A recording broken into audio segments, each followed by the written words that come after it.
Today we're going to talk about Loud, and when it comes to Loud, there's one question on everyone's mind as they're coming into Masters Madrid. Loud are changing their comp. They're not What? committed to Phoenix Breach. I mean, if that's true, you probably shouldn't reveal that. So I'm going to assume you're lying. Otherwise, you will feel the death blow from the Brazilian fans on your social media. Yes, the question on everyone's mind is, will Loud change their comp? Because on 4 of their maps, they are playing something pretty similar to this, with the Phoenix Breach, and they play Viper on every single map, and it's quite a weird combo. But why are they playing it in the first place? Well, the first reason is that this comp is really good at fighting in the intermediate spaces, right? You have a ton of utility to fight in kind of, if we were on Ascent here, you know, areas like B main, areas like mid, areas like A main, these kind of in-between spaces. Loud are really good at fighting in those areas. It has to be when you have comps like this. But major ultimates up. That's a great recon. And big reveal as well from these players. Admit they still want to take the fight here. 2 years. Just facing them stunned. A little bit delayed, a little bit late, not quite. Just colliding with the bodies, stopping them in their tracks. And that's true for both the attack and the defense side. Be better for Sentinels. Here, the recon darts got broken, so Sen should expect someone to be playing close mid. No way. No way. It's a refight out. They're just trying to play it through into Cat. Not getting punished. Still, they hold their ground.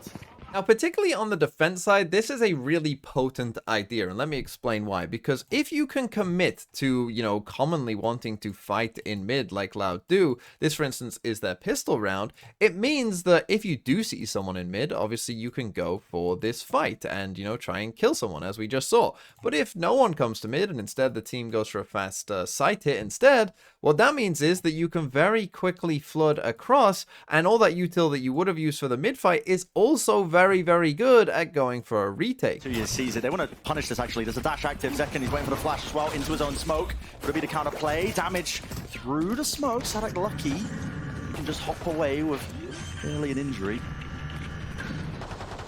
Celsius looking to see if there's going to be any kind of pop flash play through the smoke.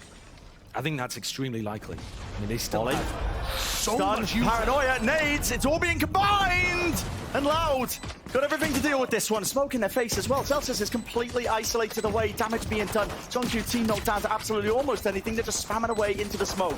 Maybe Celsius can get lucky. Bit of RNG, maybe with a Kaki.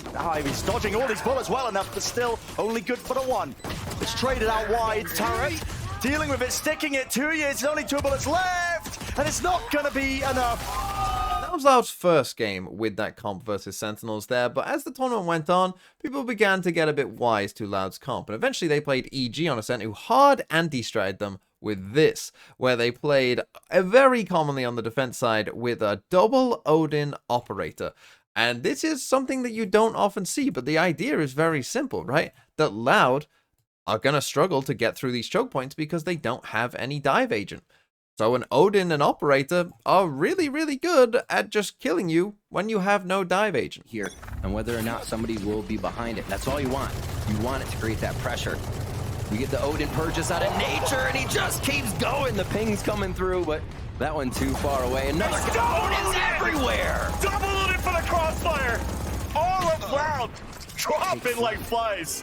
Winning QCK and Kalzine on different extremities, even getting a ping out on Kalzine, falling back. Apoth is pushing forward. And now it seems as though your questions have been answered here, Ender. EG's here to fight back against Loud. QCK hit by the Paranoid, falling back towards the catwalk. Dropped by Joggable, covered. And EG were also able to find some gaps as well on Loud's defense side. Of course, they don't have a Sentinel Loud, so EG did pretty well, and there was a lot of rounds that ended in situations like this, where even though this is a 3v4, if we can get to the later rounds, there's going to be gaps, right? They don't have any Sentinels, so we can potentially find some gaps here in Loud's defensive setup and then use that to win the round. Here from 2Es, this could really be a big portion of the round if he's not detected. And now they have to look A main, so it's kind of fizzled out here of his push, but still could have a huge pincer movement once they get themselves into position. Let's see how big Apoth can sell what he's doing over at B. Yeah, this is definitely where it gets difficult for EG. Left. Now they have to make the move, and as they move slowly here, time is against them, and we're playing so passively for Loud. Off angles. Oh my gosh. Out towards the spawn. A TP out towards B. This fake was sold. They're going to go back to A. 10 seconds left. Oh my gosh, they get away, but that means that's another for side. Apoth is going to be able to get less, Vance. Wait, but now he's pinned towards the B side while everybody else from Loud has pivoted towards the A side. Beautiful hat here. That's going to help the 2 players remaining in the A side for EG. So EG basically had the formula on how to beat Loud's comp, at least for Ascent, but then we actually went to Sunset, where Loud were playing a very similar sort of comp. But EG didn't go for any of their Odin ideas necessarily on defense on this map, and they kind of ran into a problem where they were dying in these kind of intermediate spaces here, and they weren't able to stop Loud from actually just taking sites. Forward aggression on the extremities from time to time. A little bit of a change. Cypher trips around just so they can keep map control. Kawanzine hits Superman, though. They've known they can find that fight normally. And it is Kawanzine to start us off the first blood. Even Derek left his teammate just to clear out middle to make sure. Trying to leverage now the Nightfall potentially for a retake. Hunter's Fury out. Kawanzine getting the wallbang. That's two. actually the Nightfall down. Oh my gosh. Then we came to the grand final where Sentinels played against Loud on Sunset, and Sentinels were able to deal better with some of Loud's ideas. Like, for instance, here's Loud on the defense side, and again, they got a similar Viper wall to the one that they use on Ascent.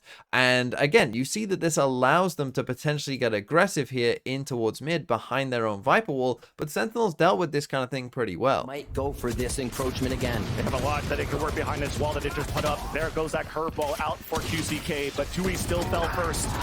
Sentinels are just anchoring around. They have support from all angles, controlling the middle.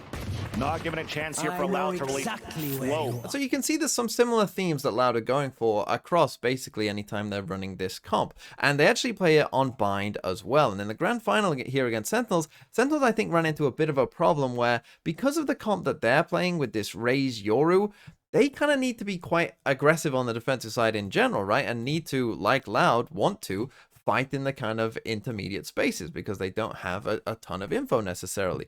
So Sentinels are kind of playing into that somewhat, but Loud will happily try and, you know, punish this, and they're going to be able to take these kind of spaces like into hooker pretty well with their comp, right? And they're always ready to fight in these kind of spaces as well and punish Sentinels like they do here.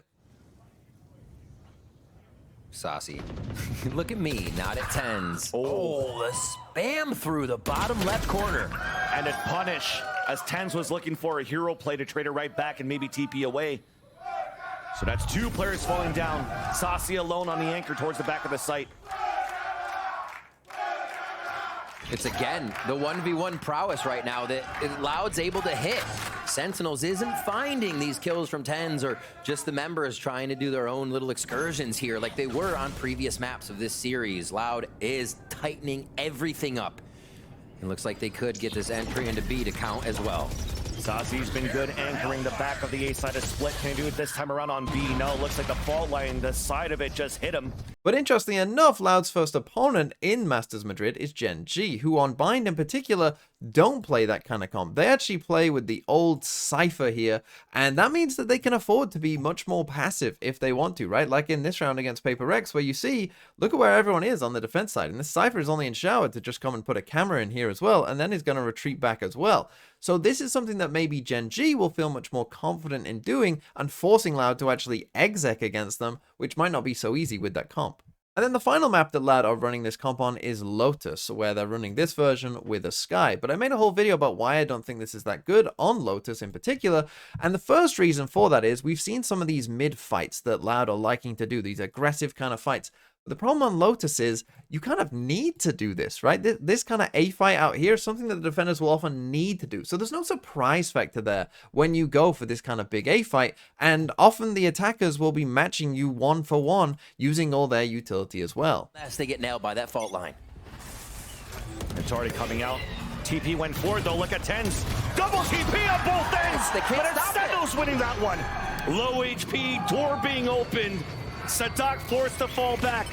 Flash to try to get information. The Prowler falling right behind it. So because those big fights on A are kind of predictable, what that means if you're the opponent as well is anytime you don't see this kind of A fight, you're probably going to be suspicious that there's some kind of trap here waiting for you on B and C, because Loud with no Sentinel, they need to be somewhat aggressive. They can't afford to take no space, so it becomes quite obvious in terms of what you're doing. And of course, there is also the other problem here for Loud, which is that there are big gaps on this map, right? There is a lot of different places you can go and lurk through at different times on this map, and that's another problem that they ran into against Sentinels. The money thin here, and they go again for Rubble play. Keep doing it, why not? But this time we're answering back for Loud. Lots of utility to try to clear back towards Rubble. Tui's moving forward. That's the share. It's going to work now for Loud. Answering back, it's Asi. But they pull back from it, dropping a spike in the process. It comes down to the man right here, the hype man, that made it behind enemy lines and is trying to catch the rotate. They refine the hit. We said it wouldn't be impossible, The but it was Seekers, pretty hard. too late. The pick from Zelsis opening it up towards the A site so they can pick towards the Rubble. But the backside's about to come forward from Wes. But he lost Kalanzine in the process to jump for it. Backstab there onto Zelsis. Spike Elise is picked up by John Cutie with the pit available.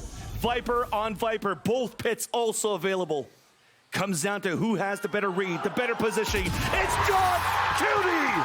But in reality, Loud might be better off if they just make one small change like NBS suggested. Call away. Just call Sadak. You know, tell him. Get rid of Phoenix. Yoro instead of Phoenix in every comp. Bam. S. Yeah. Yeah. That's what I've been saying. I was man, gonna but say he said in the Phoenix interview is, that he didn't like Yoru. And honestly, I have to agree, right? If you put Yoru in instead of Phoenix, you would solve at least one of your problems, where all of a sudden now you can have a dive agent, right? And you could maybe synergize with some of the breach stuns with the Yoru going in, right? Like, it would still make sense, and you'd still probably have all the same things that the Phoenix can do anyway with the Yoru flash instead. But either way, this is going to be a very interesting tournament for Loud, because there's sort of already a bit of a script on some of the things that you can do to potentially beat them on some of these maps. And it will be interesting to see whether they stick with their guns and just try and innovate off what they've already done, or if we are going to see big changes coming.